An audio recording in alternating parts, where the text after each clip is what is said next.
ఈరోజు మనం రాతి నెలను విత్తబడిన వారిని గురించి ధ్యానం చేస్తున్నాం. అంటే వాక్యం అనే విత్తనం రాతి నెల వంటి హృదయంలో విత్తితే ఏం జరుగుతుందో ప్రభువు వివరించారు. మార్కు సువార్త 4:16-17 వచనాల్లో. అటువలే రాతి నెలను విత్తబడిన వారెవరనగా వాక్యం విని సంతోషంగా అంగీకరించువారు. అయితే వారిలో వేరు లేనందున కొంతకాలం వారు నిలుతురు కాని వాక్యం నిమిత్తం శ్రమ అయినను హింస అయినను కలగగానే వారు అభ్యంతర పడుదురు అని. రాతి నెల వంటి హృదయం కలిగిన వారిలో వాక్యం విత్తబడినప్పుడు ఏం జరుగుతుందంటే ముందు సంతోషంగానే అంగీకరిస్తారు.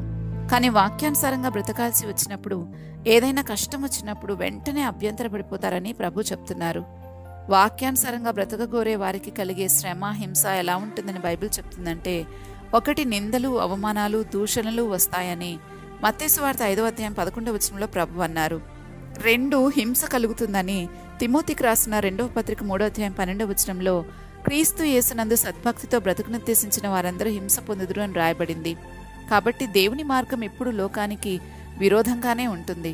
అందుకే దేవునికి అంకితమైన జీవితం ఈ లోకానికి చాలా అసౌకర్యంగా ఉంటుంది. అప్పుడు లోకం మన మీద ప్రతికూలంగానే స్పందిస్తుంది.